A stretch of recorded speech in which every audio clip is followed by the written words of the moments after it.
I'll start out, and I want you guys to just kind of free flow and talk at will. I guess just, can you describe maybe what this particular moment in time is like for each of you, seeing the movement that, that seems to be so prevalent in our country right now? What's it like, guys? For me personally, right, it is, it's almost surreal, right? Like we all, a lot of different age ranges on this call, so we have different experiences. But like my mind immediately goes back to the civil rights movement of the 60s, right? The videos you see, the articles you read, the activists that were around that time. And, I don't know if, the people who were participating in it, who were protesting, who were marching, who were big time activists knew what type of change was around the corner. They just knew something had to change, right? And this, for me, I'm 40 right now. This is by far like the biggest movement that I can remember, right? So, I've had some, multiple conversations surrounding this, and it's like, we don't know what the finish line is, but we know we're moving toward it, right? We don't know if we're a half an inch from the finish line or if we're 4 miles from the finish line, but I do think like there's momentum. Things are starting to change. Nowhere near, in my opinion, to the level that they need to, but change is happening. There's some momentum going, and me personally, I'm excited to see to see what that change looks like when it's finished, if there is a finish. Like it's hard to put a definite, hey, if this happens, then it's a win, right? We don't know what that looks like, but it's definitely momentum going, and we're moving in the right direction. I talked to my mom today, and she grew up in the segregated South. I'm originally from Columbia, South Carolina. And so, my mom was telling me stories today about, separate bathrooms and things like that. And she said the same thing like you do, as like the things she sees on TV now, it sparks her memories. And the thing that's sad is that the same thing they were asking for then, we're asking for now. And I think that's the hard part to really take it all in and say, as a country that we proclaim to be the best country in the world, there's just so many things that are just outright wrong with how our society's built. And, for me too, it's about a human issue. I think there's a deeper human issue going on too, where we have devalued each other as human beings. When people can see what happened to George Floyd and sit back and not do anything and be okay with it and let that happen, like, to me, that's a human issue. Why can't we treat each other better as human beings? And so there's it's going to take a lot to change people's minds, to change the way they think. And I think we have to, if we want to change, we have to go in with an open heart. And that's the only way it's going to happen.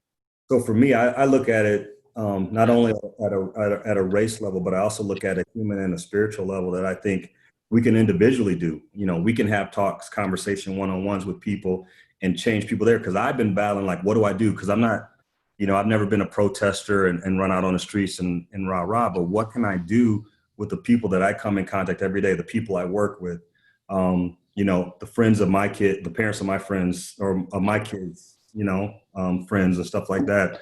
And so I've been trying to figure out a way that I can just be, create change within the people that I come in contact with every day, because there's nothing I can do individually that's going to change legislation or anything like that, but I can change people that I come into contact with. And that's really what I've been focusing on a lot the last few weeks, is just trying to connect with people and be open to listening to them and then telling them what was on my heart as well. For me, kind of just going back to what Duez said about how change is happening. I mean, I participated in a few protests here in Cedar Rapids, and just to see like people that all different colors, I mean, they're equally as mad as African Americans.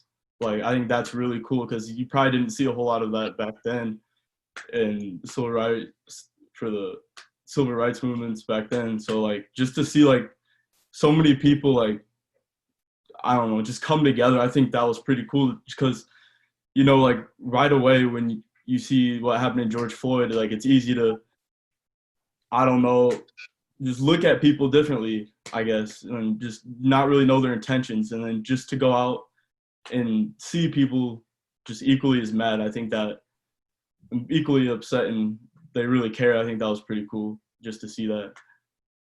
To go off of what Matt said, I was also a part of some protests here in Cedar Rapids and stuff. And I think a big important thing is just the movement itself, that needs to be known by more people. And the more we keep harping on this thing, I think the closer we are to making a change.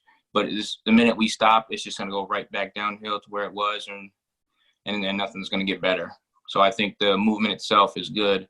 And a lot of stuff on social media, like promoting that stuff, doesn't matter who you are, you know, stuff like that. And like some things, like there's a Blackout Tuesday, I think that was Blackout Tuesday on Instagram.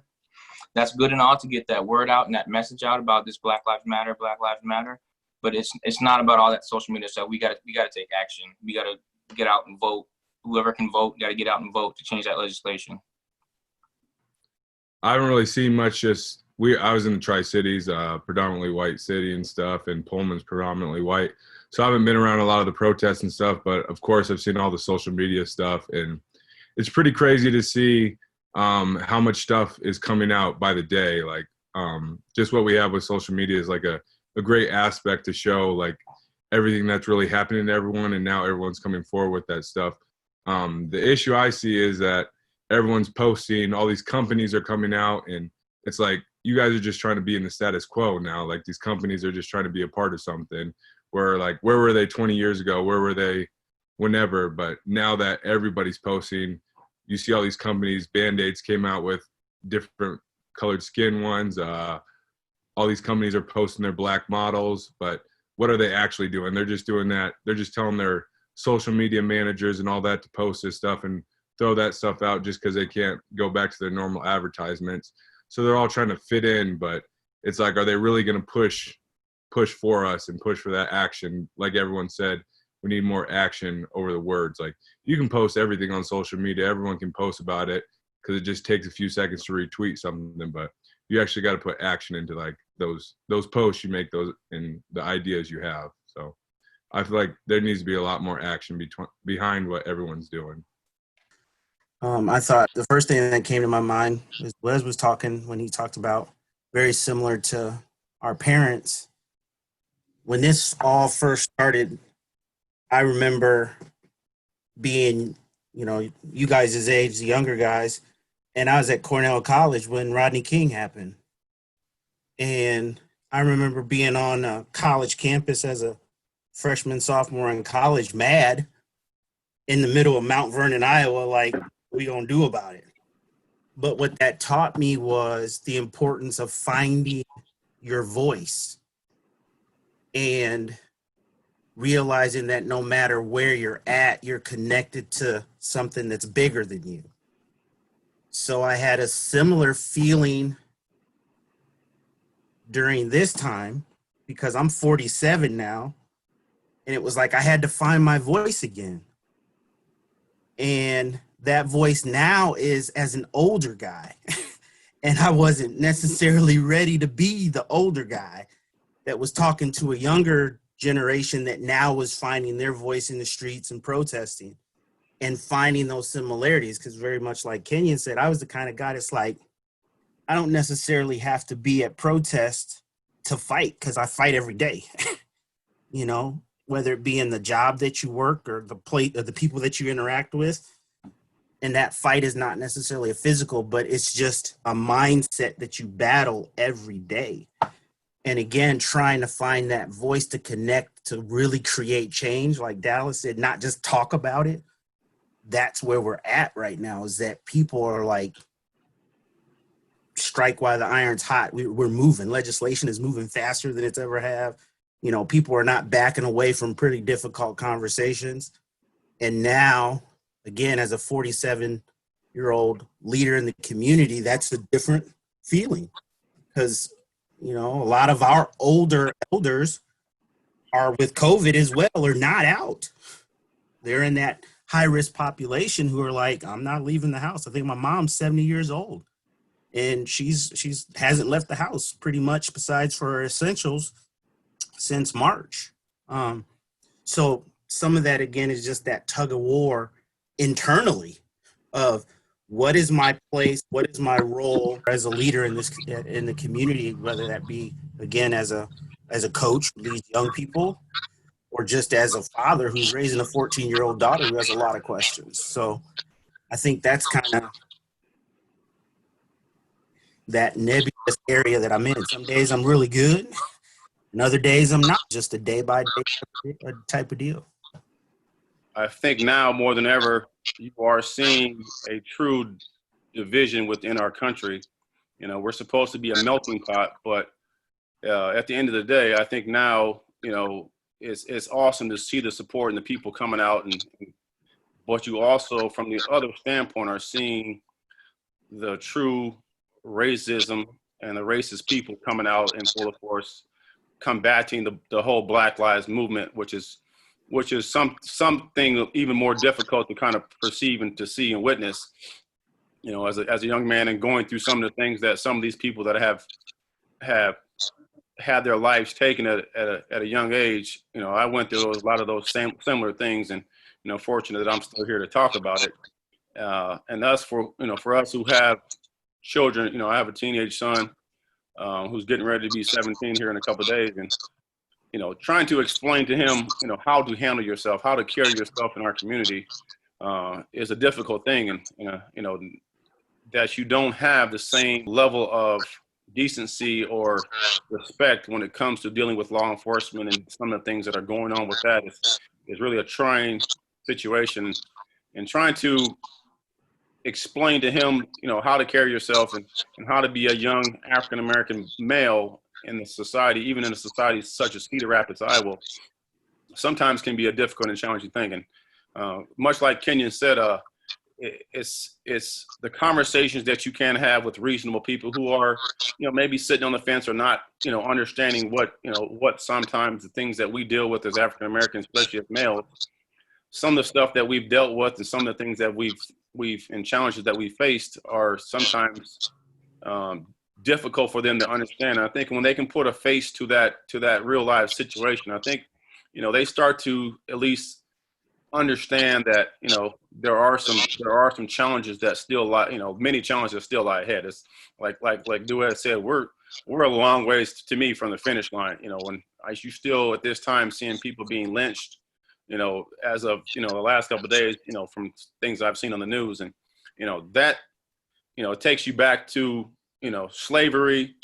You know, it's, you know, I've grown up you know, was for several years, my dad is the president of the NAACP here in Cedar Rapids. And, you know, some of the stories that I've heard from him, you know, in his journeys and his travels along this continent, and things that he's seen and people he's dealt with, it's sometimes frustrating, it's sometimes challenging. It's hard to want to be out there in the front lines because, you know, you want to do what you can to be part of the movement, but also like Kenyon said, I'm not a rah-rah guy, I'm not a protest guy, I'm not a guy who's out on the front lines, but I try to do my work with people that, you know, I think are reasonable and try to change their mind in terms of not only the perception of African Americans, but the perception of me as a person and people like me that, you know, are out trying to do the right thing, trying to make good decisions, and trying to live within the community as a whole and be a positive, you know, role model or influence on our younger generations. And if I can be a positive influence or positive person that they can seek out to, you know, maybe ask some questions and, you know, maybe a situation or two, how you dealt with this, I think can go a long ways for our younger generations. And I think sometimes there's so much anger and so much frustration built in the social media era now that these young people are living in, I think sometimes things can get misconstrued and things can be put in a situation where we are not all necessarily trying to move for a common goal, but trying to individually feel or seek how we can move as a, either as an African American culture or as a white culture, but how can we merge those two so that we can coexist and live in peace and love? So it's a challenging time and it's a challenging situation. It's nice to see that these young people are, but it's not just what they say, it's how they act and how they choose to perceive and proceed with how they take this movement. And, it's not, it has to be in a way where it is affecting people in a positive way, as opposed to, people getting out rioting and burning down buildings and stuff. It's, to me, is furthering the hate between, the two races, especially. And, it's definitely a challenge. And I look forward to hopefully, having our young people grow up in a situation where they don't necessarily have to deal with it. Because, as Jason said, when we were kids, our parents went through that and dealt with a lot of those issues and fought for some of that, some of the justful stuff that we have been able to obtain. But if we don't continue the movement and continue moving forward in a positive light, I think it's going to be all for naught. You guys all have Cedar Rapids in common, but you've lived elsewhere. Matt, you're in South Dakota now, Dallas. You went to prep school out east, and now we're on the West Coast. Diedrich, you've been around the country, obviously, and Kenyon, you grew up, from Michigan. Duez, the same thing. Can you describe, I guess, maybe just the I don't know if level of racism is the right word, but what it is like maybe for you guys to live here, and have you seen like different levels of racism, the different places that you guys have been, I guess, in your lives? I'm gonna be honest here, and Duez, and you guys know this. It's a difference when you're an African American living in Iowa when you played at the University of Iowa. There's certain things that come with it, and there may be people that may, I don't know, hide their racism based on the fact that you wore the black and gold. Where I feel it more than anything is like, I can look at every position I've held for like the last 20 years. I am one of maybe a handful of African Americans in the room. I work in corporate America. And so a lot of times it's not intimidating, but it's one of those things like you feel, sometimes you feel there's eyes on you. So Chris and Keegan, 14, McKenna's 9. They get pulled over because my fault, Dad forgot to put the tags on the car. But they get pulled over in Cedar Rapids, and there's 2 cops, and they obviously see Chris and Keegan in the passenger side, driving a Suburban, my wife's driving. Literally, they come out, the officer on the right side where the boys are comes out with his hand on his gun, with the gun unclipped, with the holster unclipped, with his hand on his gun.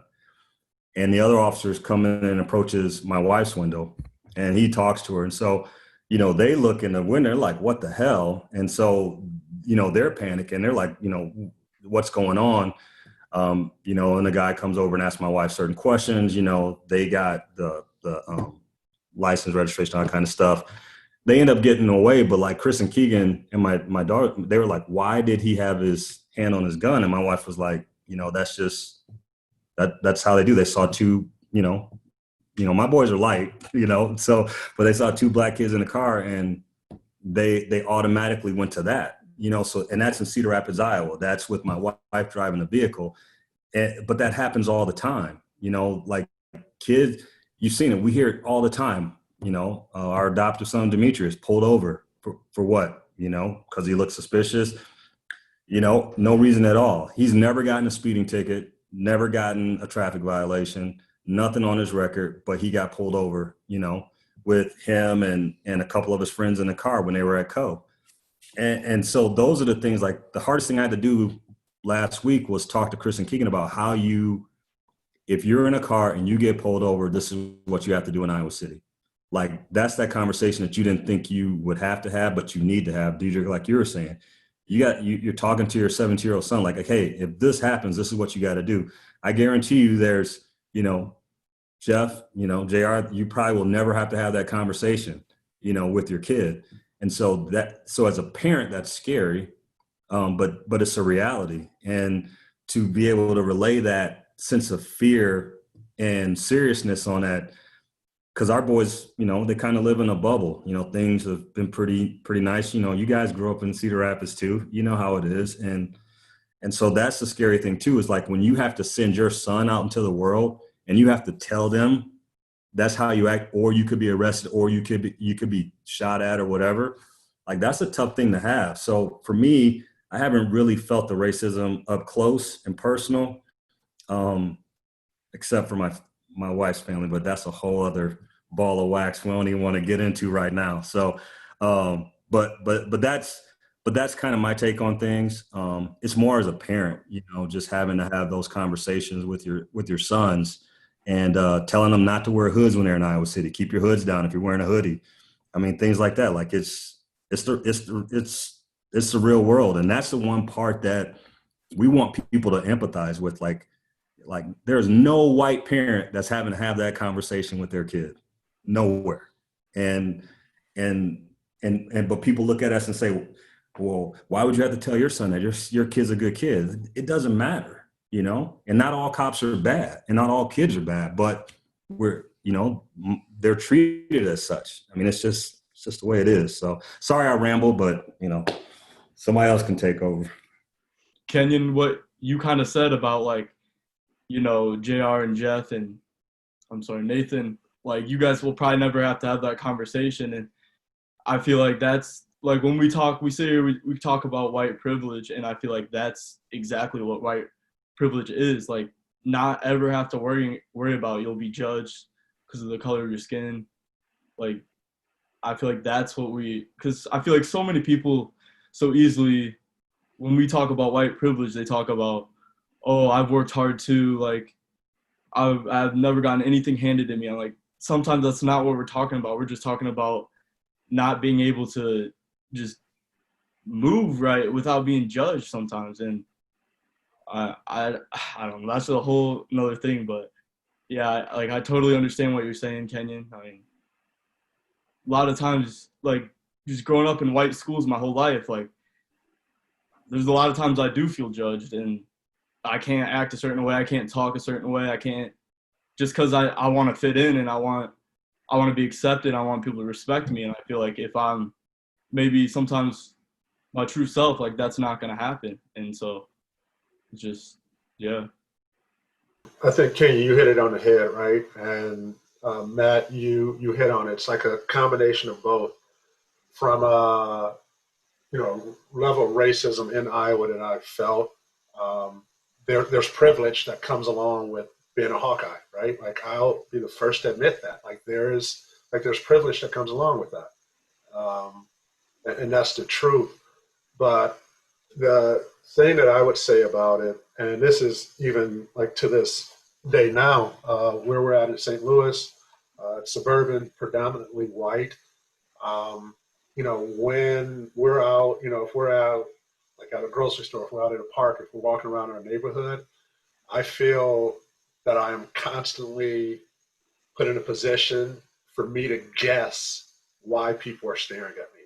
Are they staring because I'm 6'7"? Are they staring because, I'm black and my wife is white? Are they staring because they like our kids? Are they staring because I look familiar? Are they staring at me because I'm black and they're wondering what the hell I'm doing there? Right? Like, I constantly feel like I'm put in that position to guess for them, right? And I'll be transparent as hell, right? Like, there's some days when I'm just pissed off or something's triggered, and it's like, what the are you looking at?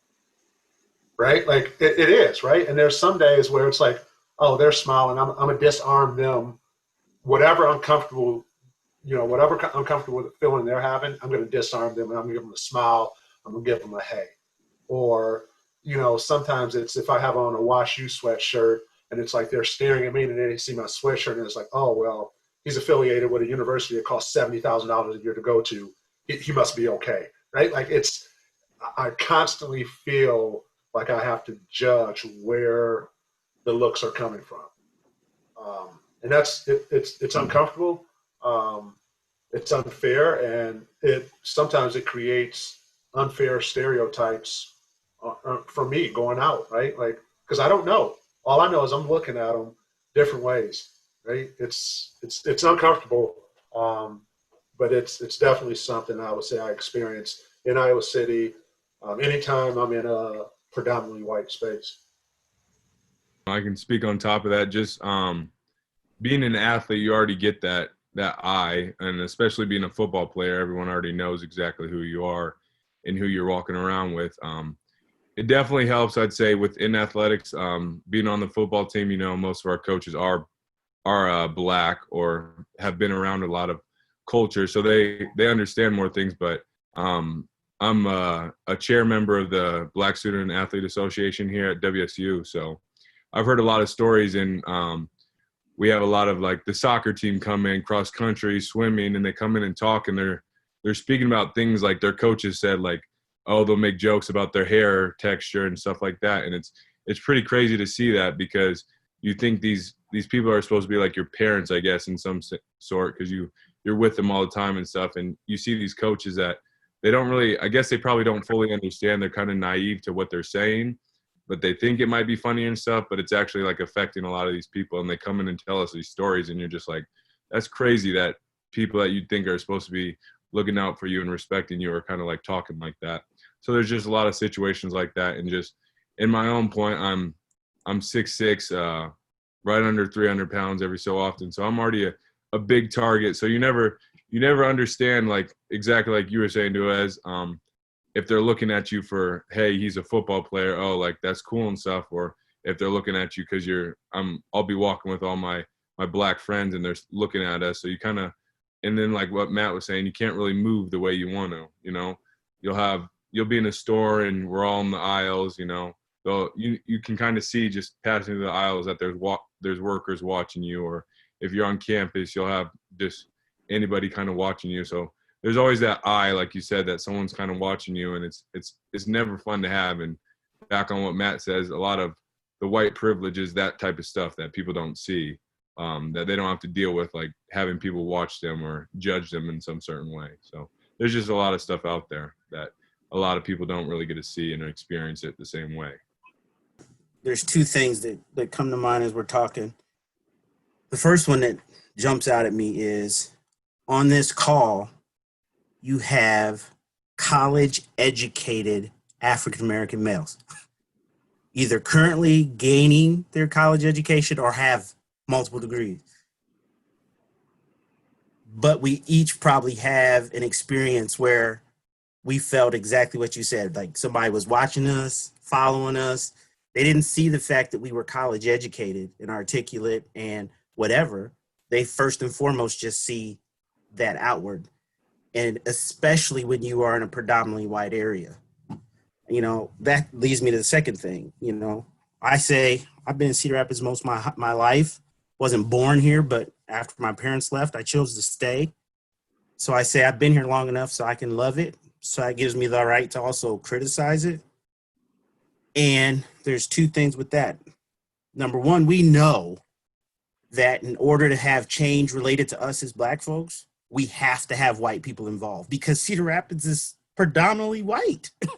I mean, that's just the reality of the community that we live in, is that you can't have a Black restaurant and just cater to just African-American people, because the number of people in the community just is not like a Chicago or Detroit or another major inner city, you know, that has a predominantly Black population. So you have to have allies, for lack of a better word, even though that word's kind of so for me right now. But you have to have people who are open-minded and are white that are willing to listen to the struggle. So those the two things. The last thing was, I remember when I was working at McKinley Middle School, and there was an influx of let's just say, negative behavior, crime activity. And there was a article that was run in the Gazette where the headline said, "There are aliens among us." And it was basically how people from Chicago were moving to Cedar Rapids, and that's why there were so many problems. Well, underlying that, we know what you're talking about.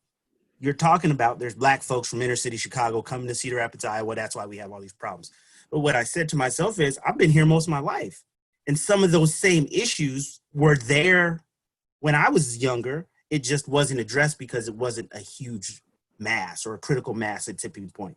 So I bring that up because I think that is that underlying attitude growing up in Cedar Rapids and being Cedar Rapids, that we are a larger city, but we have a small town mentality. You're not from around here, are you? And it doesn't matter the color of your skin, that if I don't know you, then I don't know your parents, I don't know your family, then somehow you're not to be trusted. And, that's something that connects directly to what's going on right now. I think it's important that this goes both ways. I mean, the one thing we saw, if anybody watched the Gary Barta, his press conference the other day when it was addressing Doyle and all that kind of stuff, was he got emotional. And, I think that emotion came from a place of, I think he was sorry to a point, but I think there was a lot of guilt and shame in that emotion too.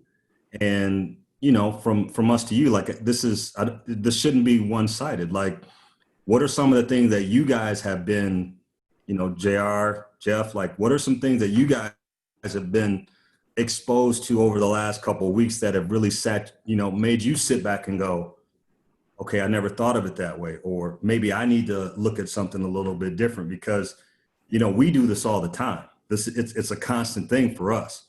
But, what has to happen is, you've gotten to where you are because of how you were raised, the people you were around, those kind of things. There's a reason you have, the reason you're you.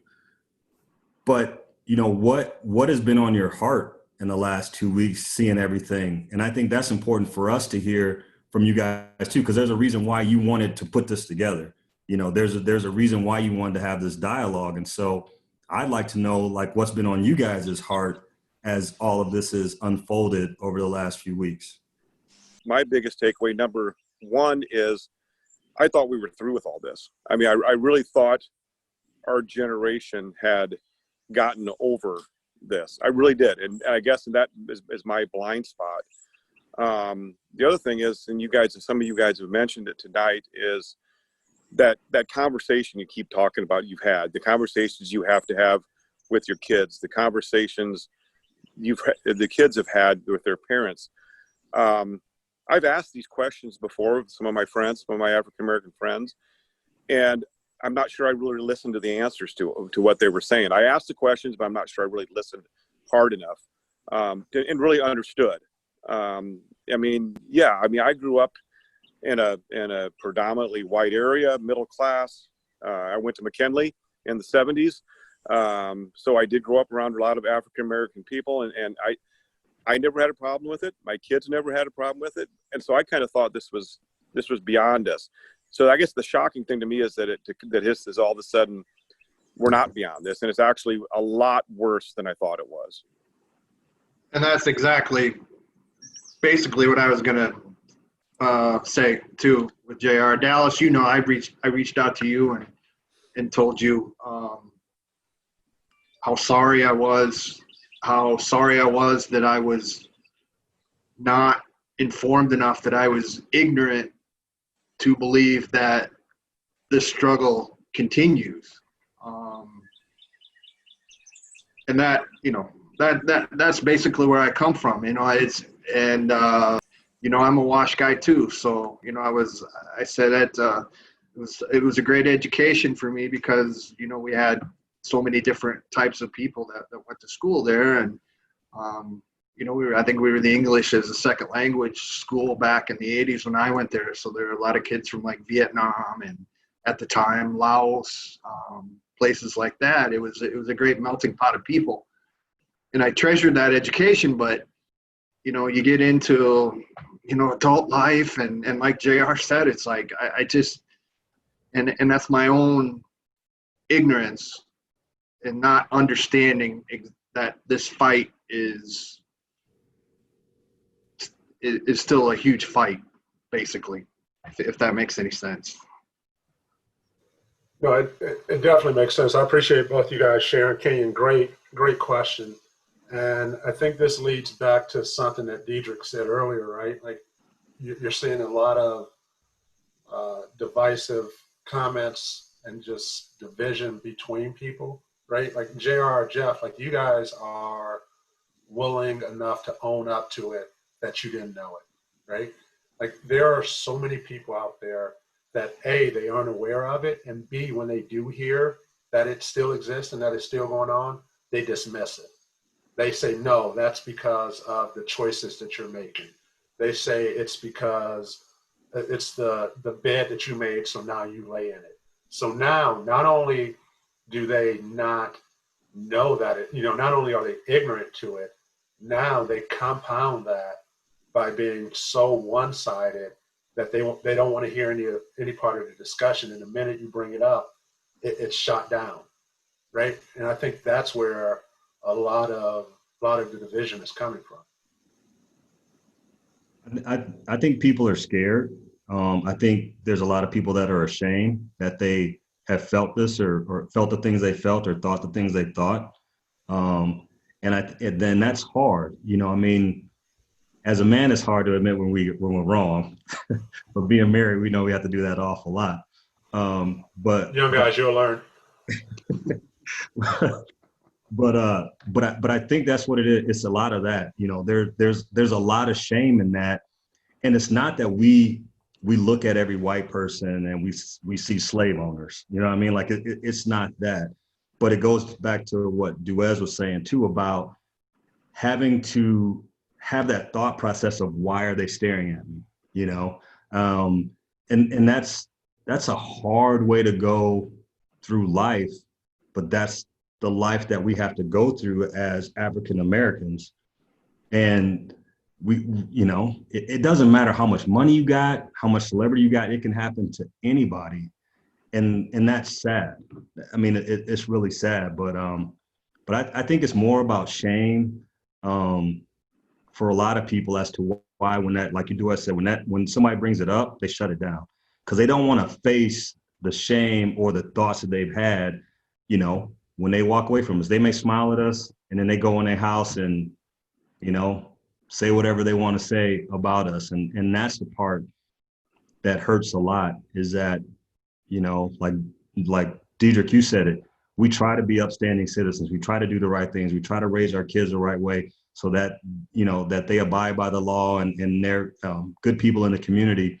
But when you are of a certain skin tone, they already take a couple of those positive things off right away just because of that. And that's not fair. I ask the question of the young guys because this is what I think. All three of you guys come from pretty prominent parents. So what has it been like for you as a young man walking in the footsteps of your father that you're either trying to live up to or you've got your own experience that you're carving your own way? What's that been like? For me, I remember one of my earliest memories. I think I was like 5 or 6. And a lot of people don't know my dad works in law enforcement. He's a federal probation officer. And I remember we were on our way back home. I don't know where we were playing. My brother was, I don't know, he was playing some weak tournament. But we were on our way back home and a cop pulled my dad over. And it was me, my brother, and my dad. And just like the way he was talking to my dad, like he literally called him boy.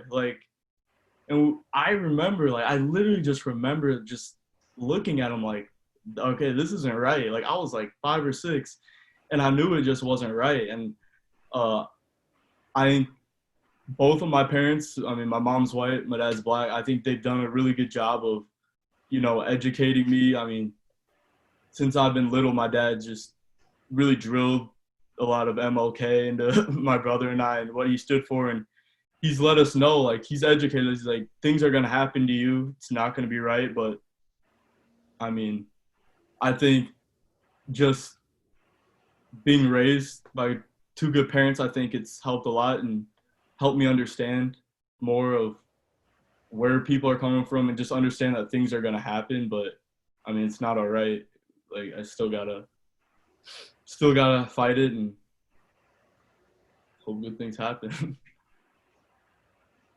For me, I'd say at the time, just in my time in Cedar Rapids, I think I was pretty naive to a lot of the situations that went on.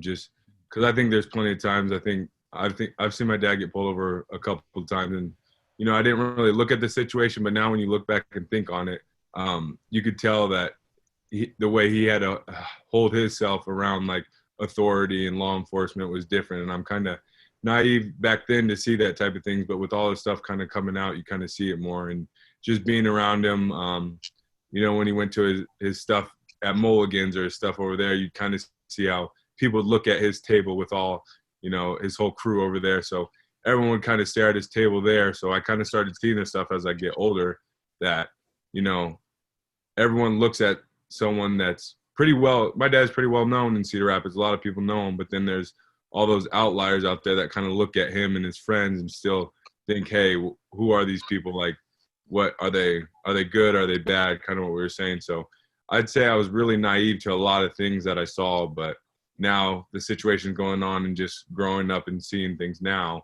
I'm kind of learning and picking up on a lot of things. But I'd say my parents were both really good in the way they taught me things and raised me. So, but they kind of, I'd say I was held back to a lot of things. I missed a lot of things. So, but yeah. Yeah, I mean, to piggyback of what you guys both said, raised by white mom, black dad, just trying to do their best to, drill into me just certain things to do and certain things to act. And off what Matt said, like, say if you do get pulled over, the stuff that they do to you, even you say you've done nothing wrong, you just have to go through it. And that's the thing that sucks. There's nothing you can do about it. That's the thing, guys, that Gary Barta yesterday mentioned the term DWB, driving while black. And that, again, that was just something that you have to have that conversation with your children or, young guys, that you had to have that conversation with your parents. It's just mind-boggling to me, I guess. That's crazy. Yeah, I've had just a couple of experiences myself. I've had quite a few talks with my dad just about driving, and like Kenyon said earlier, mentioning just having your hood up. He's big on that. He does not like me wearing my hood up anywhere. Doesn't matter, in the streets, to a basketball game, anywhere. He just doesn't like it. Similar situation to Kenyon, I think you said, Demetrius, how he kind of got pulled over just for being suspicious. Actually, like 2 years ago, my brother, he put braids in his hair. He had braids, and a cop pulled him over in Dubuque because he was Dolores. And it was two officers, and they said, we're going to search your car. And he asked one of the officers, he's like, why are you guys searching my car? And he's like, we just do this sometimes. It's kind of random. And then he asked the other officer, why are you searching my car? And he said, anyone who looks suspicious, sometimes will go through their car. So it was just like that's just not right. Like why does that happen? Like, it's just ridiculous. Ridiculous. DWB, driving while black. I mean, even just being with my friends, I tried to drive as least as possible. I got a white friend that we kind of make him drive all the time. I've never gotten pulled over before. I've never seen my dad get pulled over, so I guess I don't know what that's like, and I really don't want to find out. How difficult to your parents and to the kids? How easy is that conversation, or how difficult is that conversation? I mean, you've all seemed like you've had to have it. Is it just something that's comes because you have to have it? I mean, but how difficult is that to have that conversation? For me, it's a conversation that I knew I had to have, but it's largely based on the experiences that I had in dealing with law enforcement. as a lot of the guys have said, you know, there's been several times that I've been pulled over and questioned. As a matter of fact, one time I was with my wife, who was white, and we were driving. She was driving. I was just a passenger in the car. He pulled her over for speeding, and he wanted my ID and wanted to know why I was in the car with her. And it's like, I'm a passenger in a vehicle, have my seatbelt on. I have nothing to do. If you pulled her over for speeding, why do you need my information? What cause do you have to have my information?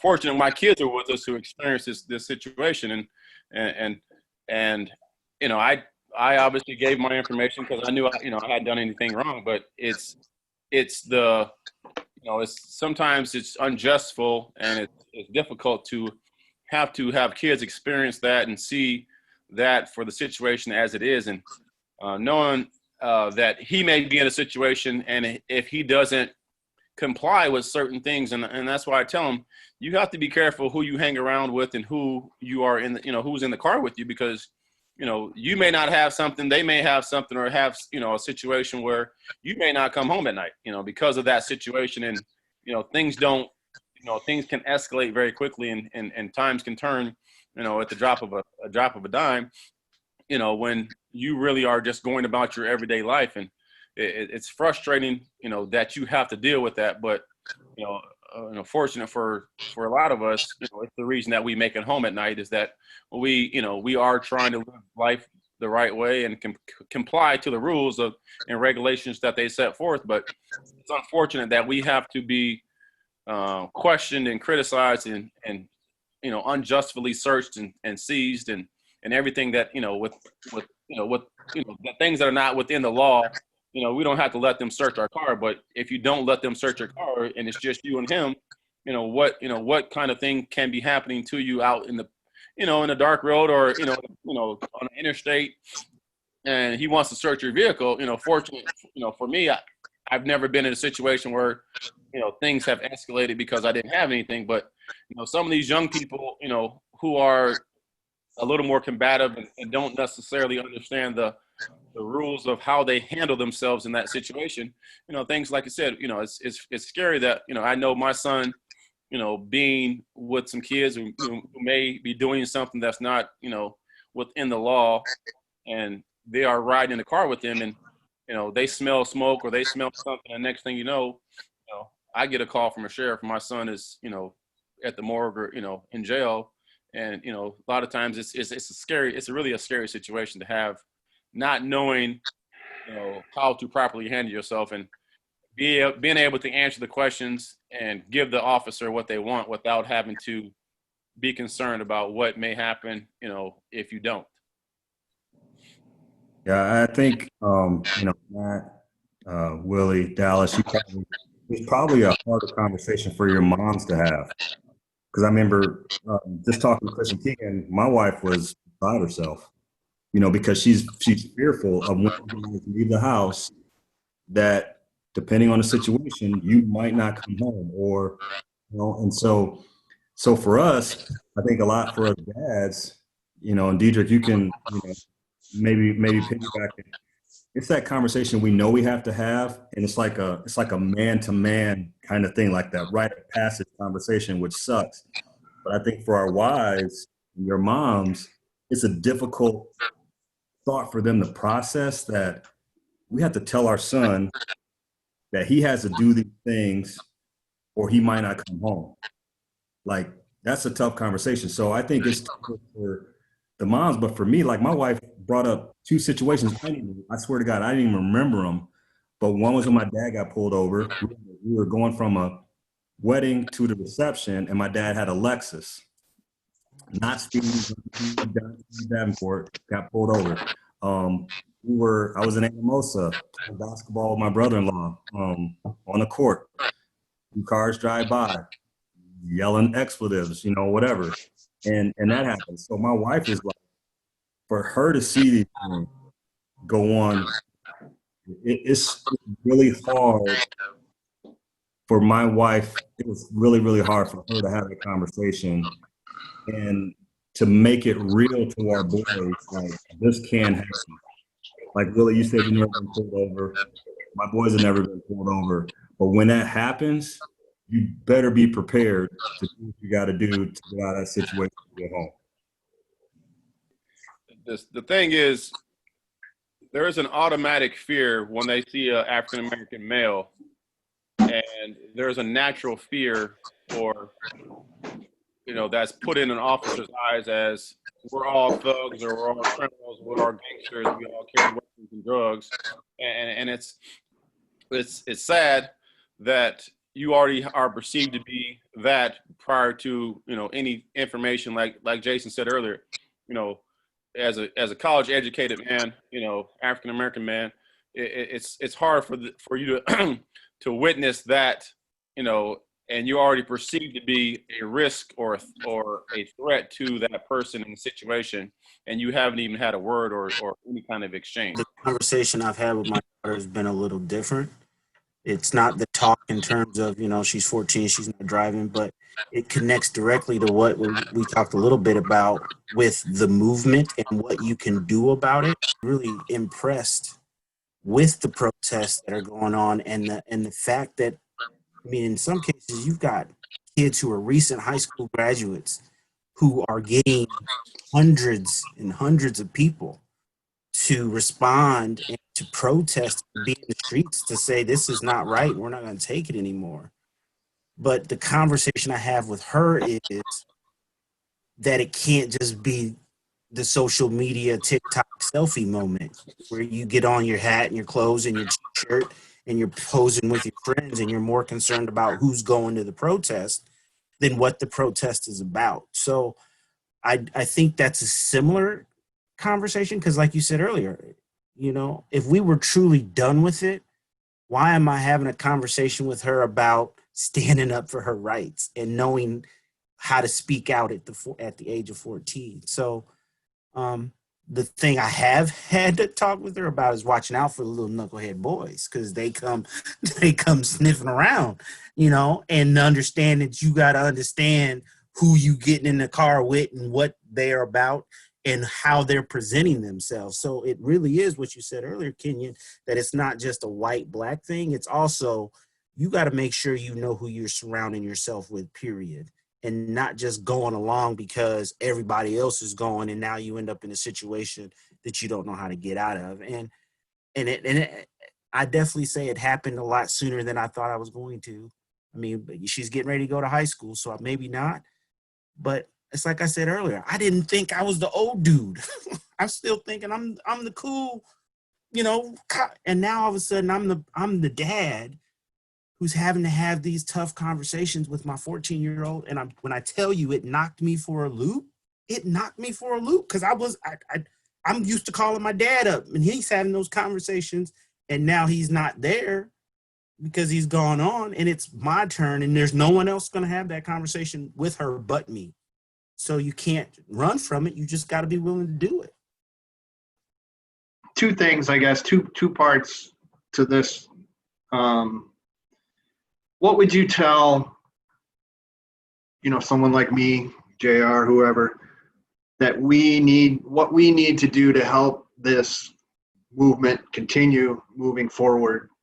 And the second part is, in a year from now, where do you want our country to be with this? Well, one, have a new president. That's the first thing. For me, don't be silent. You're gonna come in contact with people that are going to say stuff around you that may go against what you think and feel, and you can't be silent. You can't not have that conversation, even if it comes to the point where you have to excuse yourself from that situation with those people. Like, to me, that makes a stand. But I think you have to have that conversation, regardless of how. If you really care about that person that's talking to you and they say something that is wrong, I think you would do all of us a disservice on this call if you didn't say something. For me, that's what you can do. I know you're not going to change legislation, but you can maybe change that person that you come in contact with. And a year from now, I think this still has to be a hot topic. We still got to be talking about it. We still got to be moving forward.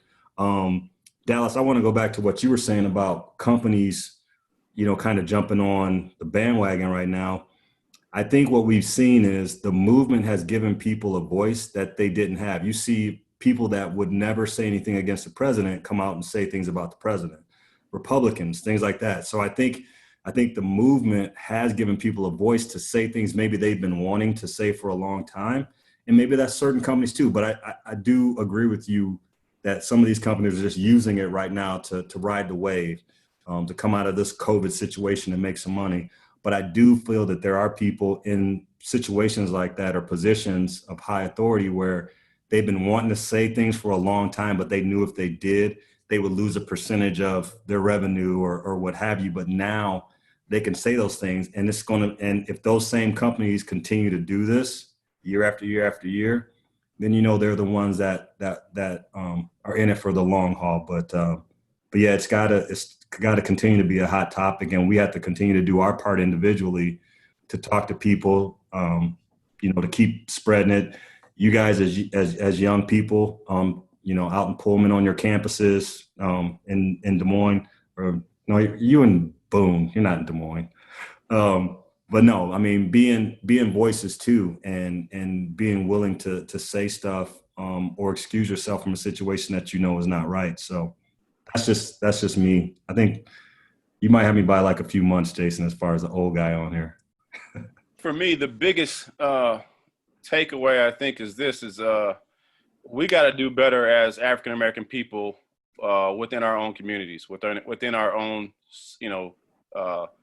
there's so much, black on black crime that is giving the so-called Black Lives Matter movement a kind of a false sense of reality, because a lot of the comments and things that I've seen and read, and people who I've come in contact with, are saying, well, you guys are killing your own neighborhoods. You're killing your own people, at record pace. And I think if we can't continue to grow and live together within our own communities and not, harm one another in terms of supporting Black-owned businesses, in terms of promoting and providing drugs in our own community, and the alcoholism and the numbers are tremendously growing, we kind of are doing ourselves a disservice in terms of how we are perceived within our own communities and how people are going to perceive us, because they know the best way to hold us down is keep us in poverty situations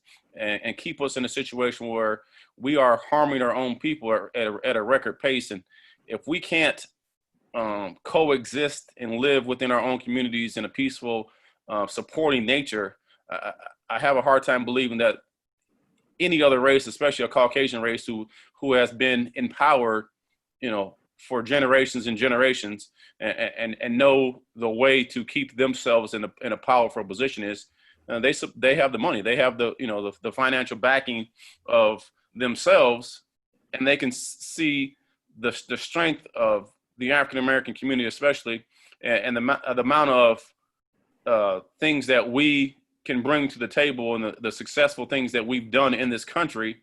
But we do ourselves a disservice at the end of the day if we can't band together and continue to protest in a peaceful manner, continue to show our positive characteristics and the strength that we have in our own communities. I think we can make changes, because I think we have enough support.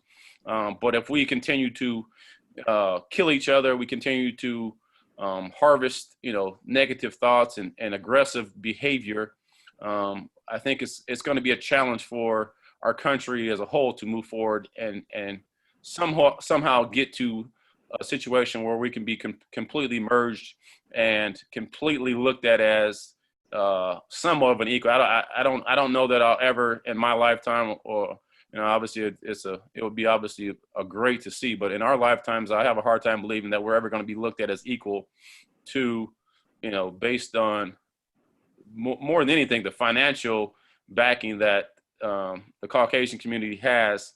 They are the owners of, professional teams. They are they are the presidents of the United States. They are the corporate CEOs. And those are the people who make change and make a lot of the decisions.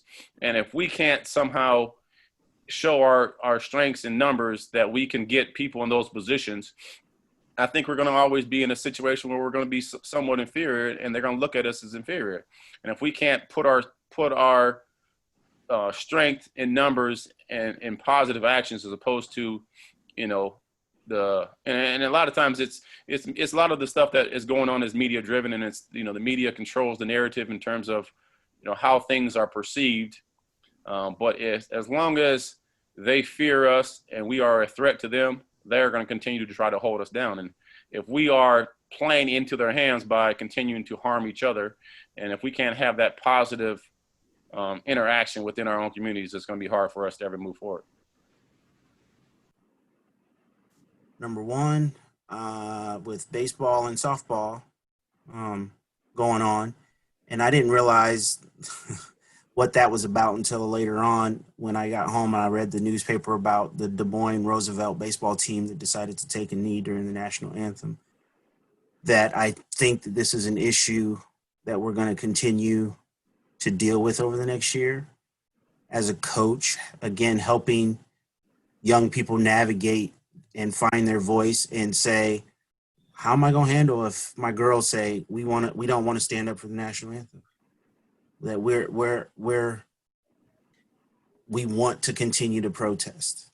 Again, the decision that you all as young men will have to make when you go back, that we're seeing right now in the news from an athletic standpoint, in terms of those conversations that we're gonna have to have, because again, we haven't had those. Personally, and being as transparent, my fear is that it's the 15 minutes of fame that just kind of fades away, that we talk about when it's really, really intense. And then all of a sudden something else comes along. And now, just like after Rodney King, when I was a freshman, sophomore, that it's like, oh, that was then, and we haven't really had true action. The elephant in the room is COVID-19. We're meeting like this right now because we can't we're not supposed to be in the same space. So that's another element that I think about, that all of these protests and things that are going on are somehow linked to an uptick in cases. I'd be lying to you if it hasn't crossed my mind that if it's a way to squelch a movement is to say people are going to get sick if they participate. But that's something I think about. But ultimately, my biggest hope is that George Floyd's death and the protests around Black Lives Matter, and especially around police brutality, that it also spreads to other inequities that we know exist. I mean, I'm an educator. We've been talking about the achievement gap for years. I'm hoping that this momentum spreads and we can also start having real conversations about other inequalities that we know exist, whether that be in economics, whether that be in education, or whether that be in other aspects of our society that we know it exists. So that's my altruistic hope, is that it is not just centered and focusing and stops only with police brutality and the relationship that African-American males have with the police, but it continues with other areas that we know still continue to exist as inequities in our community. I got a couple things. Seeing like a lot of people saying, oh, now the spike in COVID is going to increase and like all this stuff, like you just kind of think about that all and you're like, the fact we even have to protest during a pandemic, like that in itself is just wild. Like we feel that strongly that we like this events that have happened, we gotta go out there and be heard. Like it just blows my mind. And then also like some things people can do. I mean, kind of what Kenyon said, just put people in check. When like someone's saying some dumb stuff, like tell them like, yo, that's not cool with me.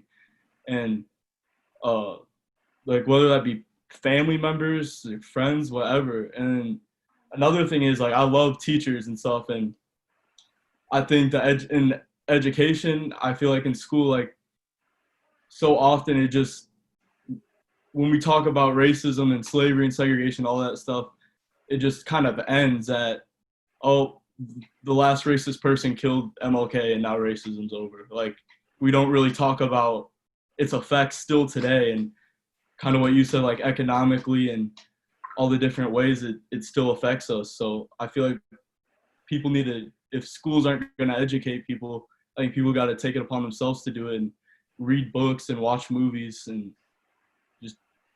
it's just got to be important to everyone.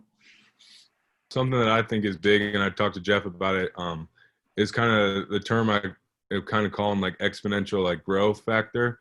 So it's just the fact that you got to let your people know around you, your friends, your family, and then that effect is you're talking to one person, so that one person is going to spread it to 2 more people, then it's going to spread to 4 more people and continue. And that's really what's going to help this change, you know, is having that growth on someone. So I'm telling my friend this, and he's going to go tell his family, and his family's going to go tell more people. And that's going to come around in the long run and help us, you know.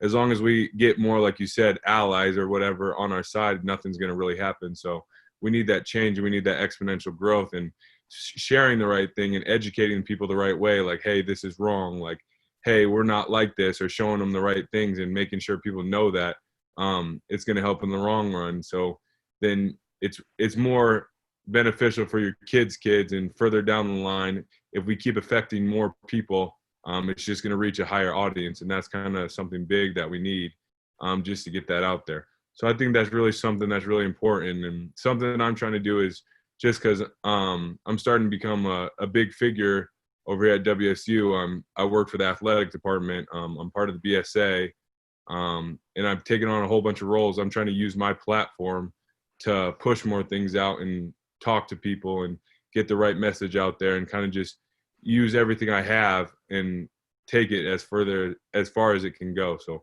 that's something really I want to work towards, and making sure I'm learning everything and just seeing everything, and not being silent to a lot of things that I've seen now and just in the past that I've let kind of slide by. So I just want to speak up for myself and make sure I'm speaking up for others and kind of do that thing. The biggest thing for me is not making people like guess or have to assume where you stand, right? And you know, Diedrich and Kane kind of hit on it, right? Like, I don't think there's a lot of, you know, we use the term rah-rah protest type of frontline people like on this call. And it doesn't necessarily have to be that way. And you don't have to beat people over the head with, you know, a Black Lives Matter sledgehammer, but like people should know where you stand. And I think it does 2 things when they know where you stand. You either bring them and they start to align with you. And now, as Dallas said, now you have growth. Now you bring other people into that fold with you. Or at a minimum, they know if you don't stand for BS, they know not to say it around you. So that's one less person that is spewing, you know, BS into a certain group, right? We're not going to bring everyone else. We're not going to bring everyone with us, and everyone's not going to align and think the same thing, right? Like, that's not how it works. That's not, you know, that's not my expectation. But the expectation for it, like, hey, if you do think some dumb, keep it to yourself, because it's not going to fly here, because you know where I stand. If I'm quiet, if you don't know where I'm standing, Jeff, someone may walk into your office and it's like, hey, can you believe this Black Lives Matter, you know, stuff is still going on? And you're like, oh, well, Jeff's okay with it. I'm going to keep saying it.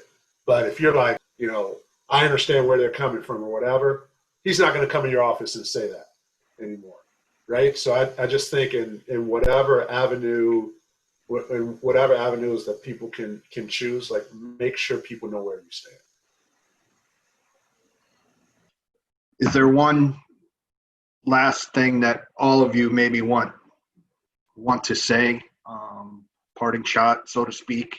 Only thing I'd say to all you guys on this call is that, you know, we're not always given the opportunity to get together like this as men. So I want to first of all, let you know you're not alone in your feelings. You know, even maybe some of the stuff you didn't say tonight. I feel it. And you're not alone. And keep fighting. Like Duez said, keep speaking up, telling people don't put up with the bullshit, you know. And I couldn't agree more, but more importantly, just know that I hate to say it this way, but I just say it, we're a unique group coming from Cedar Rapids, Iowa, and we're all over, you know, but we're stronger because we're from here, because literally we know how to deal with any situation with any type of people, because literally that's what we have here. So, you know, I appreciate each one of you, and keep doing what you're doing, and know that you've got a fan, and we're watching you guys, whether it be through social media and Twitter or Facebook, you know, that we're always pulling for you guys and want nothing but the best. I know a few of you guys do stuff a lot with the youth and stuff. And I feel like, you know, when I'm your guys' age, or I mean, just now, really, like, I need to like say you're old, man. He's like, I don't want to wait that long. I better start now. But I mean, what are like ways you guys have found to impact the youth or just communities in Cedar Rapids or your own hometown to like just impact as many kids, whether they be white or of color? Like, what have you found ways to do that, or how have you found ways to do that? Well, I mean, I think there's a lot out there. You know, obviously, you know, we've with Alabama, you know, started the LBA Foundation, and we were doing a lot of good things there. I'm actually on another nonprofit that's more focused on drug abuse and things like that. But I think just making yourself available, you know what I mean? Like there'll be things that you'll have on campus. I know most college teams, they have you do stuff with kids in the community and stuff like that.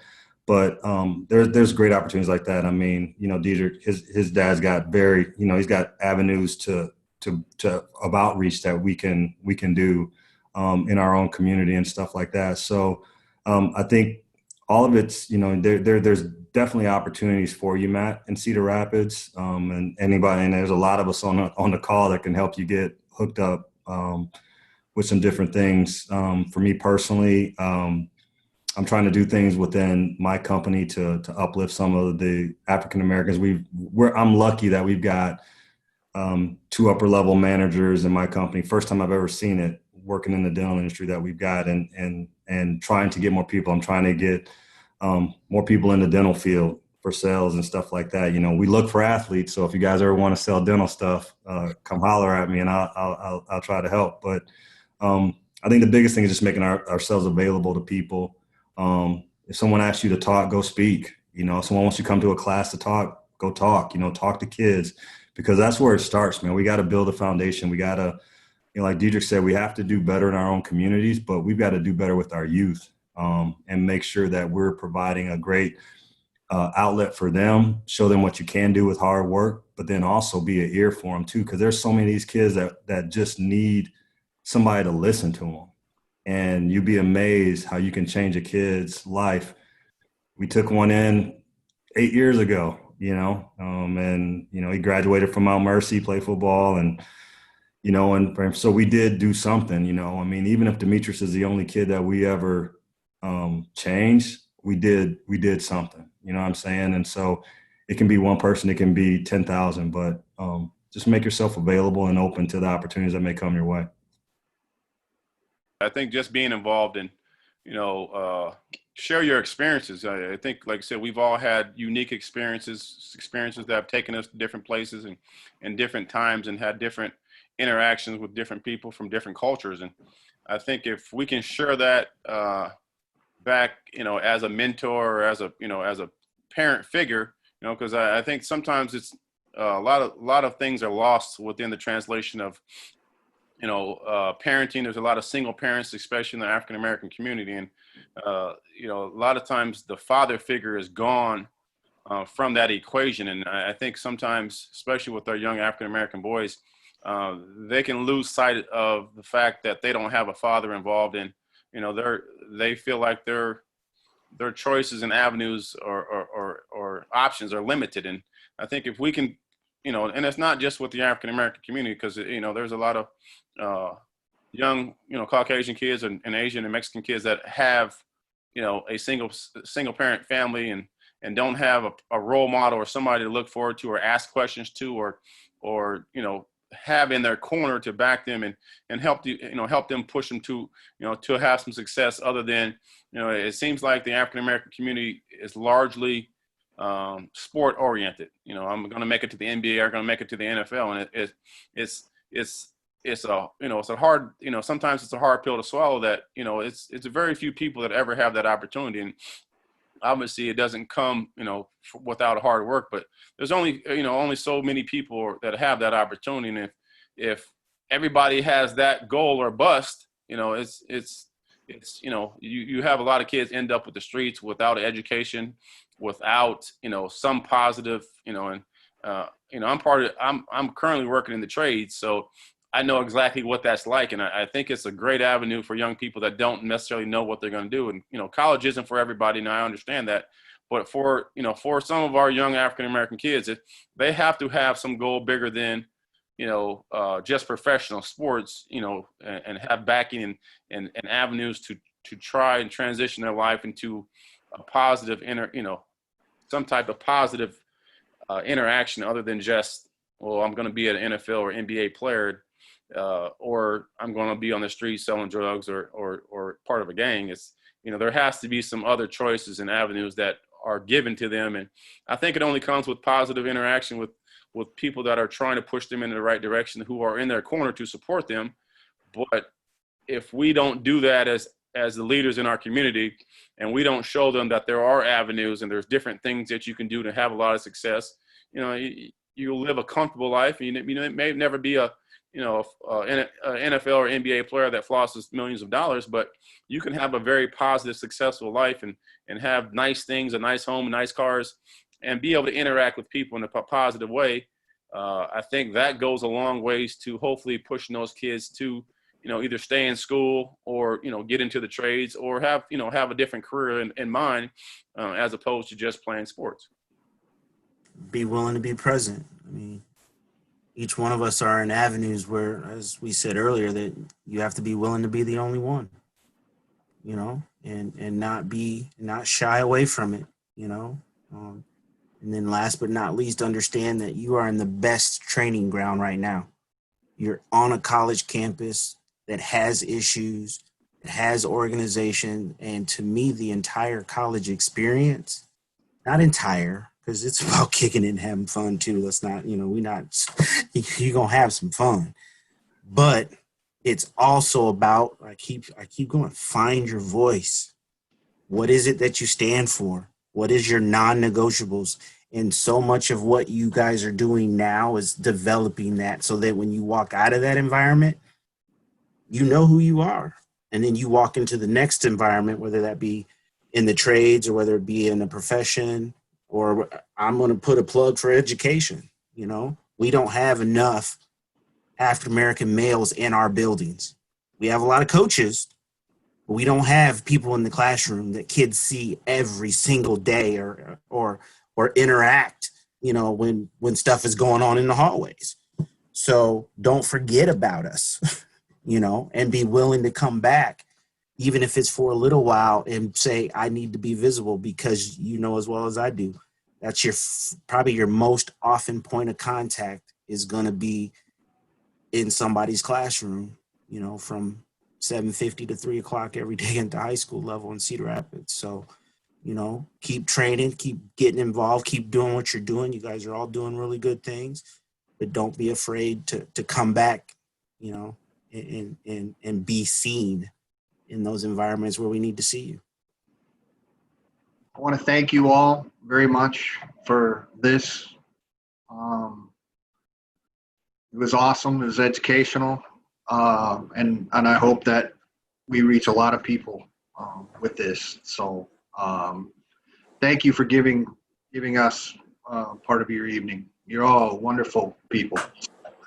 And stay safe with all this craziness going on. So Matt, Dallas, Jason, Duez, Diedrich, Kenyon, Willie, thank you from the bottom of my heart.